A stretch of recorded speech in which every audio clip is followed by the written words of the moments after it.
महंगाई की मार, 20 रुपए प्रति किलो बढ़ गए प्याज के दाम, टमाटर के भाव भी आसमान पर। मल्टी टैलेंटेड किशोरदा का आज हुआ था निधन। आभास कुमार गांगुली से किशोर कुमार बने, फिर मधुबाला से शादी के लिए करीम अब्दुल खान नाम रखा। हिमाचल प्रदेश में 54 विद्यार्थी समेत 3 टीचर कोरोना पॉजिटिव, सक्रिय मामले 1300 के करीब पहुंचे। G20 शिखर सम्मेलन, पीएम मोदी ने कहा कट्टरपंथ और आतंकवाद का जरिया ना बने अफगानिस्तान, दुनिया को सतर्क रहना होगा।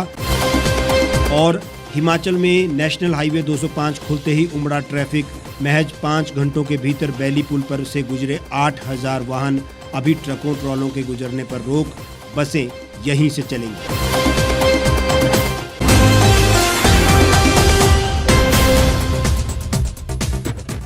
नमस्कार, स्वागत है आपका द रीव टाइम्स न्यूज चैनल में। आपके साथ मैं हेमराज चौहान। अब खबरें विस्तार से। फेस्टिवल सीजन शुरू हो गया है और लगातार बढ़ रही महंगाई ने आम लोगों की मुश्किलें बढ़ा दी है। इसी के साथ अब सब्जियों की कीमत भी आसमान छूने लगी है। मंडियों में टमाटर और प्याज के भाव में बड़ी तेजी देखी जा रही है। एक तरफ जहां महंगाई दर घटी है तो वहीं दूसरी ओर सब्जियों के खुदरा रेट में तेजी आई है। इसकी वजह बाहर से दिल्ली आने वाली सप्लाई पर पड़े असर को माना जा रहा है। कर्नाटक और महाराष्ट्र से दिल्ली में टमाटर और प्याज की सप्लाई होती है, लेकिन वहां भारी बारिश के चलते सब्जियों की सप्लाई में दिक्कत हो रही है। इसके अलावा डीजल की बढ़ती महंगाई ने भी सब्जियों के दाम बढ़ा दिए हैं। व्यापारियों का कहना है कि होलसेल और खुदरा कीमतों में बहुत बड़ा अंतर दिख रहा है। टमाटर और प्याज के अलावा बाकी सब्जियों के भाव भी तेजी से बढ़ रहे हैं। कर्नाटक और महाराष्ट्र में अगर स्थिति ठीक नहीं होती है तो सब्जियों के भाव में कोई गिरावट देखने को नहीं मिलेगी। महंगाई का ज्यादा असर दिल्ली में दिखना शुरू हुआ है। टमाटर और प्याज के भाव में बड़ी तेजी देखी जा रही है। टमाटर के भाव 50 से 55 के बीच चल रहे हैं, जबकि पहले इसके रेट 40 रुपए से नीचे थे। इसी तरह प्याज की कीमतों में भी उछाल आया है और अभी रेट 50 रुपए प्रति किलो है। पहले प्याज के भाव 35 से 40 रुपए पर चल रहे थे। खुदरा में ये भाव इसलिए बढ़े हैं क्योंकि थोक की कीमतें तेजी से बढ़ी हैं। हिमाचल भी महंगाई से छूता नहीं है। यहाँ भी सब्जियों और दालों के दाम बढ़े हैं। पहले ही गैस सिलेंडर 1000 रुपए के ऊपर है और पेट्रोल और डीजल ने तो हदें पार कर दी है। अब आम चीजें भी आम आदमी की रसोई से गायब होने लगी है। सरकार अभी चुनाव में व्यस्त है। केंद्र सरकार अर्थव्यवस्था को उठा रही है। इसमें आम लोगों को तो पिसना ही पड़ेगा। आज ही के दिन भारतीय सिनेमा के कोहिनूर किशोर कुमार ने दुनिया को अलविदा कहा था। अभिनेता, संगीतकार, गायक, लेखक, निर्देशक और निर्माता किशोर कुमार अपने आप में एक बहुआयामी शख्सियत थे। उन्होंने एक ऐसे शख्स के तौर पर अपने आप को स्थापित किया जो हमेशा अपनी शर्तों पर जिया और जो भी किया वो अपने आप में इतिहास बन गया। किशोर का असली नाम आभास कुमार गांगुली था। उनका जन्म 4 अगस्त 1929 को मध्य प्रदेश के खंडवा में हुआ था। किशोर कुमार जितना एक गायक के तौर पर जाने जाते हैं, उतना ही एक अभिनेता के तौर पर भी उनकी पहचान है। पल दिल के पास तुम रहती हो। किशोर कुमार के करियर की शुरुआत एक अभिनेता के रूप में फिल्म शिकारी, जो कि 1946 में आई थी, इस फिल्म से हुई थी। इस फिल्म में उनके बड़े भाई अशोक कुमार ने लीड रोल निभाया था। उन्हें पहली बार गाने का मौका मिला 1948 में बनी फिल्म जिद्दी में। इसमें किशोर ने देव आनंद के लिए गाना गाया। किशोर कुमार केएल सहगल के जबरदस्त प्रशंसक थे, इसलिए उन्होंने ये गीत उनकी शैली में ही गाया। जीवन कोरा कागज कोरा ही रह गया,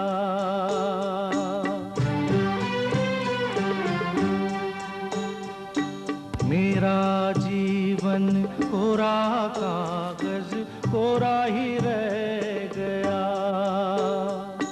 जो लिखा था आंसुओं के संग बह गया मेरा। उन्होंने राजेश खन्ना के लिए 92 फिल्मों में रिकॉर्ड 245 गाने गाए। 1997 में मध्य प्रदेश सरकार ने उनके नाम पर अवार्ड भी शुरू किया। किशोर कुमार मल्टी टैलेंटेड अभिनेता और गायक थे। राजेश खन्ना, अमिताभ बच्चन से लेकर बड़े बड़े कलाकारों को उन्होंने शीर्ष पर पहुंचाने में अपनी आवाज से योगदान दिया। गायकी में उनकी एक अलग शैली थी जिसे लोग आज भी उतना ही प्यार करते हैं जितना कि उस दौर में किया करते थे। द रीव टाइम्स की किशोरदा को श्रद्धांजलि। माँ है सुहाना सुहाना नशे में जहां है, किसी को किसी की खबर ही कहाँ है। हर दिल में देखो मोहब्बत जवां है। मेरा जीवन जिंदगी का सफर है, ये कैसा सफर कोई समझा नहीं, कोई जाना नहीं। हिमाचल प्रदेश में कोरोना संक्रमण के सक्रिय मामलों में कमी आ रही है। प्रदेश में एक्टिव केस 1300 के करीब पहुंच गए हैं। प्रदेश में 5 दिन में 54 छात्र कोरोना पॉजिटिव पाए गए हैं, जिस वजह से विद्यार्थियों को लेकर प्रदेश सरकार की चिंता बढ़ी है। प्रदेश में कोरोना के सक्रिय मामले बढ़कर 1312 हुए हैं। अभी तक 3694 कोरोना संक्रमितों की मौत हो गई है। कांगड़ा में 400, हमीरपुर में 321 और मंडी में 200 मामले सक्रिय हैं। यहाँ अजीब बात यह है कि स्कूल खोलने के नाम से ही बच्चों और अध्यापकों में कोरोना संक्रमण फैलना शुरू हो जाता है। बीते 24 घंटे के दौरान प्रदेश में 4 लोगों की मौत कोरोना के कारण हुई है। मृतकों में कांगड़ा में 3 और मंडी का 1 व्यक्ति शामिल है। इसके अलावा कोरोना संक्रमण के 174 नए मामले सामने आए, जबकि 95 लोग स्वस्थ भी हुए हैं। कोरोना की जांच के लिए 7,718 सैंपल लिए गए, जिसमें से 11 की रिपोर्ट आनी है। कांगड़ा में 62, मंडी में 35, हमीरपुर और ऊना में 20-20, शिमला में 17, बिलासपुर में 11, सोलन में 5, किन्नौर और कुल्लू में 3-3 और लाहौल स्पीति में कोरोना का 1 मामला सामने आया है। वहीं चंबा और सिरमौर में कोरोना के नए मामले सामने नहीं आए हैं। सीएमओ शिमला डॉक्टर सुरेखा चोपड़ा ने बताया कि लोगों को कोरोना को हल्के में नहीं लेना चाहिए, सभी नियमों का गंभीरता से पालन करें। मंडी जिला की बलद्वाड़ा तहसील के तहत आने वाले सीनियर सेकेंडरी स्कूल चौक के 4 बच्चे और 6 शिक्षक कोरोना पॉजिटिव पाए गए हैं। बता दें आपको कि इससे पहले स्कूल के 7 बच्चे पॉजिटिव पाए गए थे, जिसके बाद मंगलवार को स्वास्थ्य विभाग की टीम ने स्कूल में जाकर यहां सभी 159 बच्चों और शिक्षकों के सैंपल लिए थे। जांच में 4 बच्चे ही पॉजिटिव पाए गए, साथ 6 शिक्षक भी पॉजिटिव निकले। इनमें से किसी में भी किसी प्रकार का कोई लक्षण नहीं है, लेकिन एहतियात के तौर पर इन सभी को होम आइसोलेट कर दिया गया है। उपचुनाव में हालांकि कोविड नियमों की जमकर धज्जियां उड़ाई जा रही हैं। कोरोना को लेकर हालांकि हिमाचल प्रदेश सतर्क है, लेकिन स्कूल खुलते ही मामलों में वृद्धि हो जाती है, जबकि चुनाव में इसका कोई असर नहीं दिखता। फिर भी ये सियासी बातें हैं, हमें एहतियात बरतने की आवश्यकता है। वैक्सीनेशन अभियान से जुड़े रहें और सुरक्षित दायरे में रहें। मास्क ना छोड़ें और अधिक भीड़ का हिस्सा बिल्कुल ना बनें। प्रधानमंत्री नरेंद्र मोदी ने मंगलवार को G20 शिखर सम्मेलन में वर्चुअली हिस्सा लिया। प्रधानमंत्री ने अपने संबोधन में कहा कि दुनिया को इस बात का ध्यान रखना होगा कि अफगानिस्तान कट्टरपंथ और आतंकवाद का जरिया ना बने। इसके लिए दुनिया को साझा प्रयास करने होंगे। प्रधानमंत्री ने अफगानिस्तान के विकास में भारत की भूमिका पर भी चर्चा की। मोदी ने मीटिंग में बताया कि किस तरह पिछले 2 दशकों से अफगानिस्तान के विकास में भारत ने अहम भूमिका निभाई। पीएम ने ये भी बताया कि अफगानिस्तान में सामाजिक आर्थिक दशा को बदलने के लिए 500 से अधिक प्रोजेक्ट को भारत की मदद से पूरा किया गया। इससे वहां के युवाओं और महिलाओं की हालत में सुधार भी आया। इन कोशिशों से भारत और अफगानिस्तान के लोगों के बीच एक खास मित्रता की भावना बनी। ऐसे में अभी वहां की मानवीय त्रासदी और भुखमरी से पूरा भारत दुखी है। पीएम मोदी ने अंतर्राष्ट्रीय समुदाय से अपील की है कि वे इस संकट में अफगानिस्तान के जरूरतमंद लोगों के साथ खड़े हों। प्रधानमंत्री नरेंद्र मोदी G20 देशों की मीटिंग को वर्चुअल तरीके से संबोधित कर रहे थे। देश के ताकतवर 20 देशों के समूह G20 की ये असाधारण मीटिंग खास तौर पर अफगानिस्तान के हालात पर चर्चा के लिए बुलाई गई थी।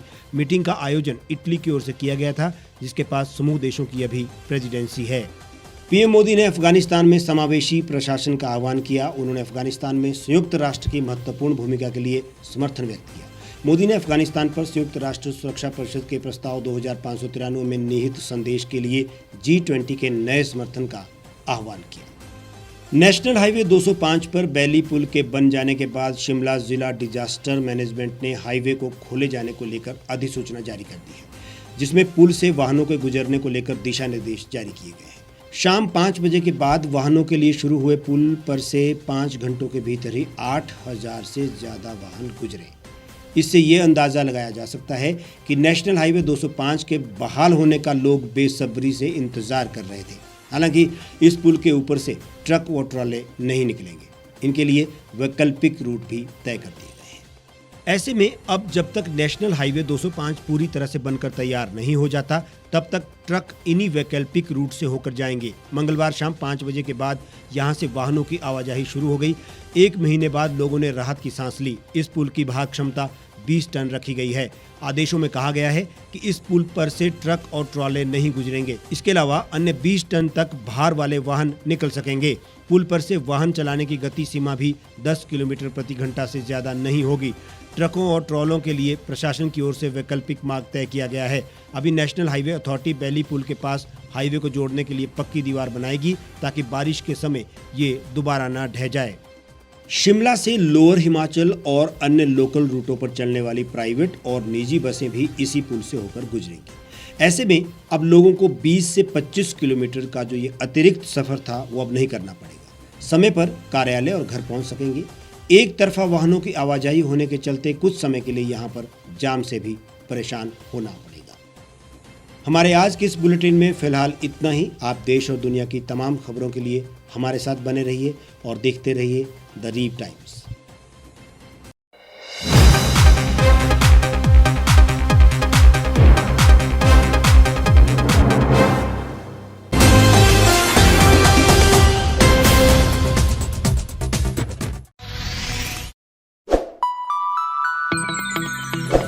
खबरों में बने रहने के लिए सब्सक्राइब करें द रीप टाइम्स। लाइक और शेयर करना ना भूलें।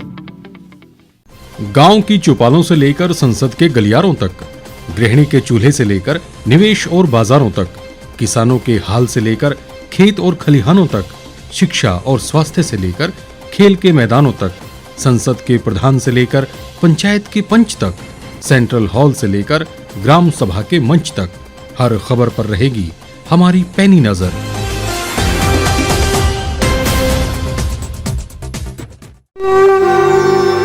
भारतवर्ष, जिसे आप दशकों से सुनते आए हैं कि सोने की चिड़िया थी। इसके पंख पहले मुगलों ने कुतरे, फिर अंग्रेजों ने, और आज राजनीतिक प्राणी कोई कोर कसर नहीं छोड़ रहे। आज भी लगभग 25 करोड़ लोग रात को भूखे सोते हैं। करीब 2 करोड़ लोगों के पास घर नहीं है। भ्रष्टाचार में हमारा 176 देशों में 80 नंबर आता है। औसतन 100 महिलाओं के साथ हर दिन ज्यादतियां होती है और ना जाने क्या क्या। देश की संसद से कुछ ही दूरी पर चादर लपेटे सैकड़ों लोग सुबह नील गगन के नीचे सोए हुए मिलते हैं। क्या आप एक ऐसे भारत की परिकल्पना नहीं करना चाहेंगे जहां कुछ ऐसा किया जाए कि 1 वर्ष के भीतर देश में कोई भिखारी या लाचार भी आश्रयहीन न रहे? लोगों को सभी सरकारी सेवाएं घर द्वार पर ही प्रदान की जाएं ताकि दफ्तर या कर्मचारी के चक्कर ना काटने पड़े। भ्रष्टाचार जड़ से समाप्त हो जाएगा। सेवा प्रदाताओं की पब्लिक रेटिंग यानी जनाकलन और तकनीक द्वारा अपराधों का शून्यकरण किया जाए। स्वास्थ्य और आधारभूत शिक्षा सभी के लिए समान गुणवत्ता के साथ निशुल्क प्राप्त हो, और भी बहुत कुछ। यदि आप इस पवित्र राष्ट्र निर्माण यज्ञ का हिस्सा बनना चाहते हैं तो आज ही राष्ट्रीय लोक नीति पार्टी से जुड़ें। अब देश राजनीति से नहीं, लोक नीति से चलेगा। विजिट करें वेबसाइट rashtriyalokniti.org।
एक छत के नीचे सुविधाओं का अब उठाएं लाभ। रीव ई मार्ट में अब पाएं अपनी रसोई के लिए गुणवत्ता और सस्ते दामों पर राशन सामग्री। दालें हो या हो मसाले, आपका किचन ई मार्ट संभाले। उच्च गुणवत्ता और दामों में बेहतरीन रीव ई मार्ट में पधारें और पाएं अपनी पसंद के सभी उत्पाद, या फिर करें ऑनलाइन ऑर्डर और पाएं घर द्वार पर ही सुविधा। आज ही संपर्क करें फोन नंबर 8219694079 पर, बाईपास रोड, शनान, संजौली, शिमला।